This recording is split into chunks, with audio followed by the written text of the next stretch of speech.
அனைவருக்கும் வணக்கம். நான் உங்கள் 5ஆம் தலைமுறை ஜோதிடர் ராம்குமார் ராஜேந்திரன். நம்ம இன்னைக்கு பார்க்க போகிற தலைப்பு, மீன ராசி அன்பர்களுக்கு உங்களுடைய ராசிக்கு 6ஆம் இடத்திற்கு பயிற்சியாகவிருக்கும் செவ்வாய் பகவானுடைய பயிற்சி. இதுவரைக்கும் 5ஆம் இடத்துல கடக ராசியில் நீச்சம் பெற்றிருந்த செவ்வாய் பகவான் உங்களுடைய ராசிக்கு 6ஆம் இடமான சிம்ம ராசிக்கு பயிற்சி அடைகிறாருங்க. இந்த உங்களுடைய ராசிக்கு 2 மற்றும் 9ஆம் இடத்திற்கான அதிபதி இந்த செவ்வாய் பகவான். ஸோ இந்த செவ்வாய் ஒருவருக்கு தைரியத்தையும் வீரியத்தையும் தன்னம்பிக்கை மற்றும் மன உறுதியை கொடுக்கக்கூடிய கிரகம் இந்த செவ்வாய் பகவான். இந்த செவ்வாய் பகவானுடைய பெயர்ச்சி அப்படின்னு பார்த்தீங்கன்னா ஜூன் மாதம் 7ஆம் தேதி முதல் ஜூலை மாதம் 28ஆம் தேதி வரை சிம்ம ராசியில் நடைபெறவிருக்கு. ஸோ இந்த நிகழ்வு காலகட்டங்கள் மீன ராசி அன்பர்களுக்கு எந்த விதமான அற்புதங்கள் மற்றும் சிறப்புகளை கொடுக்க போகுது அப்படிங்கிறத இந்த காணொலியில் தெளிவாகவும் துல்லியமாகவும் பார்க்கலாங்க.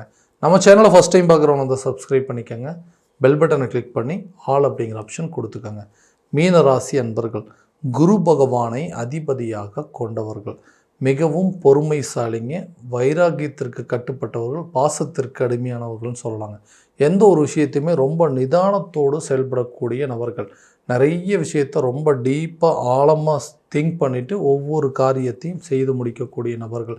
கடந்த சில காலகட்டங்களில் பார்த்திங்கன்னா இந்த ஜென்ம ராகுவாலையும் நிறைய சிரமங்கள் அப்படிங்கிறது சந்திச்சாச்சுங்க. அதே நேரத்தில் தன்னுடைய வாழ்க்கையில் தான் நினச்ச மாதிரி எந்த ஒரு காரியமும் நடக்கவே மாட்டேங்குதுங்க. நான் ஒன்று நினைக்கிறேன், ஆனால் அது டோட்டலாக வேறு மாதிரி நடக்குதுங்க. ஒரு புதுசாக ஒரு வேலையில் இருக்கிறவங்க கூட தான் வேலை பார்த்துட்டு இருந்ததை விட்டுட்டு அடுத்த வேலைக்கான முயற்சிகள் எடுக்கும்போது அந்த முயற்சிகள் சரியான நேரத்தில் கை கொடுக்கல. நிறைய இன்டர்வியூஸ் அட்டன் பண்ணிட்டேங்க, நிறைய இடத்துல ஏறி இறங்கியாச்சு, நிறைய கம்பெனிக்கு போயிட்டு வந்தாச்சுங்க. எல்லாருமே ஓகே, நீங்கள் நல்லா பர்ஃபார்ம் பண்ணியிருக்கீங்க, கண்டிப்பாக உங்களை நாங்கள் கால் பண்ணுறோம் அப்படின்னு சொல்கிறாங்க. ஆனால் எந்த ஒரு பதிலுமே கிடைக்க மாட்டேங்குது.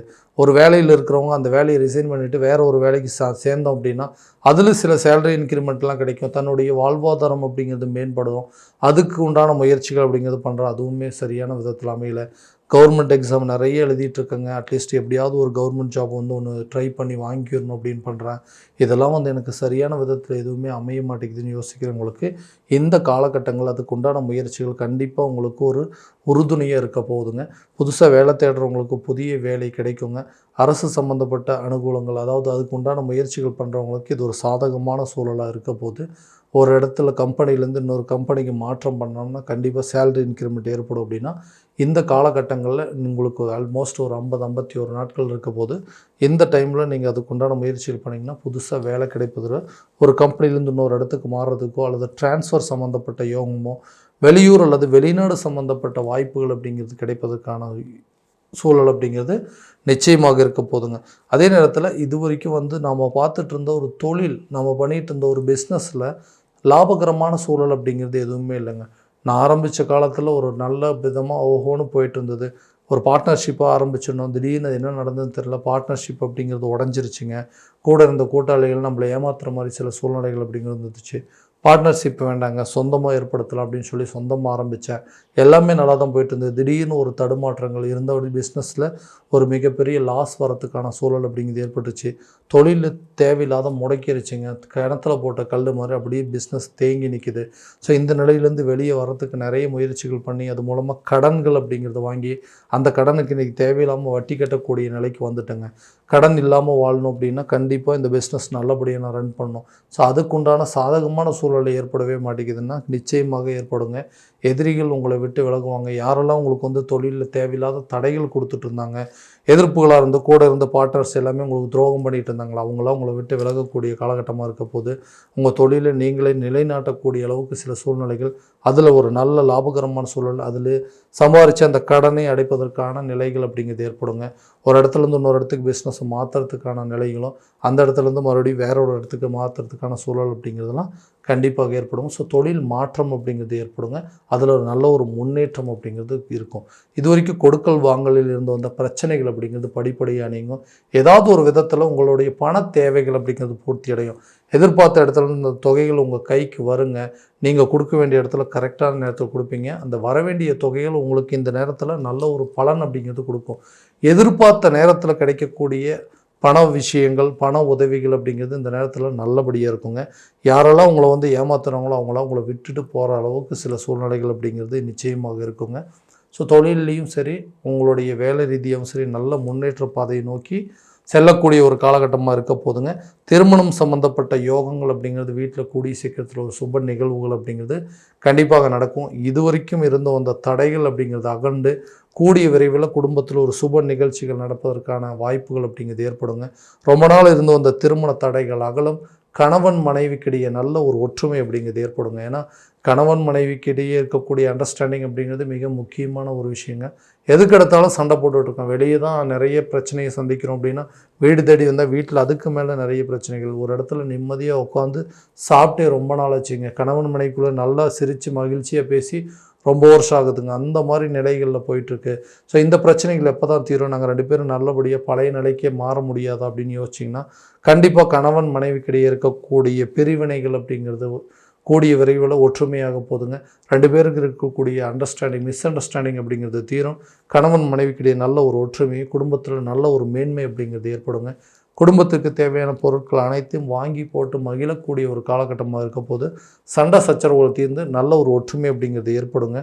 நீண்ட நாட்களாக குழந்தை இல்லாத தம்பதியினருக்கு குழந்தை பாக்கியம் அப்படிங்கிறது ஏற்படுங்க. ரொம்ப வருஷமாக குழந்தை பாக்கியம் இல்லை, பார்க்காத வைத்தியம் இல்லை, போகாத கோயிலுக்கு இல்லைங்க, எந்த ஒரு முன்னேற்றமும் இல்லை.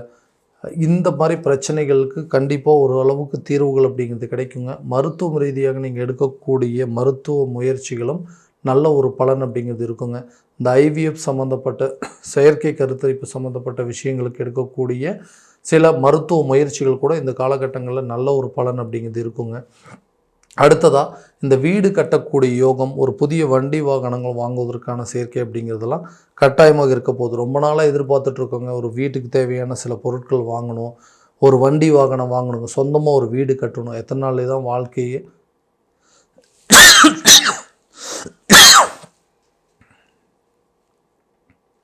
வாடகை வீட்டிலே வாழ்கிறதுங்க. சொந்தமாக நமக்குன்னு ஒரு வீடு இருந்தது, சொந்தமாக நமக்குன்னு ஒரு வண்டி வாகனம் இருக்குது, சொந்தமாக ஒரு கார் இருக்குது அப்படின்னு சொன்னால், இல்லை நகநட்டு அப்படிங்கிற சேர்க்கைக்கு உண்டான நிலைகள் அப்படிங்கிறத அதுக்குண்டான முயற்சிகள் பண்ணுறோம். சரியான நேரத்தில் அந்த தன வரவுகள் அப்படிங்கிறது நிறைய தடைபட்டு இருக்குங்க. அந்த தன வரவுகளுக்கு உண்டான தடைகள் அப்படிங்கிறது நீங்கும். எதிர்பார்த்த இடத்துலேருந்து நீங்கள் கொடுத்த பணமோ சரி உங்கள் கைக்கு வந்து சேரும். நீங்கள் லோன் சம்மந்தப்பட்ட விஷயங்கள் ஏதாவது அப்ளை பண்ணியிருந்தீங்கன்னா கூட அந்த தொகை இந்த நேரத்தில் உங்களுக்கு ஒரு நல்ல பலன் அப்படிங்கிறது நிச்சயமாக கொடுக்குங்க. ஸோ ஆரோக்கியத்தில் இருக்கக்கூடிய கெடுதல்கள் அப்படிங்கிறது படிப்படியாக இணைங்க. ஏன்னா இந்த 6ஆம் இடம் என்று சொல்லக்கூடிய நோய் ஸ்தானத்தில் தான் இந்த செவ்வாய் பகவானுடைய பயிற்சி இருக்குங்க. இருந்தாலும் ஆரோக்கியம் சம்மந்தப்பட்ட சில விஷயங்களில் கொஞ்சம் கவனம் செலுத்துங்களா. தேவையில்லாத மன உளைச்சல்கள் அப்படிங்கிறது இந்த நேரத்தில் அதிகமாக இருக்குங்க. எல்லா விஷயத்துக்குமே நமக்கு எதிர்மறை நடக்கிற மாதிரி உடல் ரீதியாக பாதிப்புகள் அப்படிங்கிறது கட்டாயம் கொடுக்குங்க. ஆரோக்கியத்தில் கண்டிப்பாக நல்ல கவனம் அப்படிங்கிறது செலுத்துங்க. இது வரைக்குமே ஜென்மஸ்தானத்தில் இருந்து வந்த ராகு அப்படிங்கிறவர் விலகிட்டாருங்க. இதனால் ஆரோக்கியத்தில் இருக்கக்கூடிய பாதிப்புகள் குறையும். இருந்தாலும் ஆரோக்கியத்தில் கொஞ்சம் கவனமாக இருந்தீங்க அப்படின்னா பழைய பிரச்சனைகளுக்கு உண்டான தீர்வுகள் இந்த நேரத்தில் கிடைக்கும். புதுசாக எந்த ஒரு பாதிப்பும் இல்லாத அளவுக்கு அதற்குண்டான முன்னெச்சரிக்கை நடவடிக்கையெல்லாம் கரெக்டாக எடுத்துக்கோங்க. அந்த டைமில் இந்த ஆரோக்கியம் சம்மந்தப்பட்ட பாதிப்புகள் அப்படிங்கிறது உங்களை விட்டு விலகும். கல்வியில் நல்ல ஒரு முன்னேற்றம் இருக்கும். கல்வி சம்மந்தப்பட்ட அனுகூலங்கள் அப்படிங்கிறது நிச்சயமாக நல்லபடியாக இருக்குங்க. ஒரு டிகிரி முடித்தவங்க 2வது டிகிரி படிக்கிறதுக்கோ, ஒரு இடத்துல இருந்து இன்னொரு வெளியூருக்கோ அல்லது வெளிநாடு சென்று படிப்பதற்கான சூழல் அப்படிங்கிறது கட்டாயமாக ஏற்பட போதுங்க. கல்வியில் நல்ல ஒரு முன்னேற்றம். இது வரைக்கும் இருந்த வந்த மந்த நிலைகள் அப்படிங்கிறது அகலும். ஞாபக மறதி அப்படிங்கிறது குறைஞ்சி கல்வியில் நல்ல ஒரு முன்னேற்ற பாதையை நோக்கி செல்லக்கூடிய ஒரு காலகட்டமாக இருக்க போகுது. ஏன்னா 2ஆம் இடத்திற்கு சம்மந்தப்பட்ட இந்த கிரகங்கள் 6ஆம் இடத்துல இருக்கும்போது இது வரைக்கும் கல்வியில் இருந்து வந்த தடைகள் அப்படிங்கிறது அகலுங்க. நீங்கள் எதிர்பார்த்தபடி இந்த நேரத்தில் நல்ல ஒரு ரிசல்ட் அப்படிங்கிறது உங்களுக்கு கிடைக்கக்கூடிய ஒரு காலகட்டமாக இருக்க போகுது. கடனை கண்டிப்பாக அடைப்பீங்க. அந்த கடனை அடைப்பதற்கு பழைய கடனை அடைப்பதற்கு புதுசாக சில வாய்ப்புகள் அப்படிங்கிறது உங்களுக்கு உருவாகும். ஏதாவது ஒரு ப்ராப்பர்ட்டி, ஏதாவது ஒரு அசட்டை நீங்கள் விற்றுட்டு அந்த கடனை அடைச்சி அதுலேருந்து வெளியே வரதுக்கான சூழல் அப்படிங்கிறது நிச்சயமாக ஏற்படக்கூடிய ஒரு காலகட்டமாக இருக்க போது இந்த மீனராசி அன்பர்களுக்கு வரக்கூடிய செவ்வாய் பகவானுடைய பயிற்சி. ஸோ இது வரைக்கும் நம்ம பார்த்ததெல்லாம் கோச்சார ரீதியான பலன்கள் மட்டும்தான். இந்த பலன்கள் அனைத்து உங்களுக்கு நடக்குமானா உங்களுடைய ஜனன ஜாதகத்தை முறையான விதத்தில் தெரிஞ்சுக்கிட்டு அதற்குண்டானபடி ஒவ்வொரு முயற்சிகள் எடுக்கும்போது திசா புத்திகள் எப்படி இருக்குதுன்னு தெரிஞ்சு அதற்குண்டானபடி பிளான் பண்ணிங்கன்னா பெட்டராக உங்களுக்கு ஒரு நல்ல பலன்கள் அப்படிங்கிறது உங்களுக்கு கிடைக்குங்க. ஸோ உங்களுடைய ஜாதகத்தை எங்கிட்ட பார்க்கணும் அப்படின்னு விருப்பப்பட்டீங்கன்னா கீழே தெரிகிற நம்பருக்கு கான்டாக்ட் பண்ணி அப்பாயின்மெண்ட் ஃபிக்ஸ் பண்ணிக்கோங்க. அப்படி இல்லையா ஜாதகத்தை வாட்ஸ்அப் மூலமாக அனுப்பிச்சி வச்சிங்க அப்படின்னா தெளிவான முறையில் கணிச்சு துல்லியமான பலன்கள் அப்படிங்கிறது உங்களுக்கு தெரியப்படுத்தப்படுங்க. மீண்டும் அடுத்த காணொளியில் உங்களை சந்திக்கும் வரை உங்களிடமிருந்து விடைபெறுவது உங்கள் ராம்குமார் ராஜேந்திரன். நன்றி.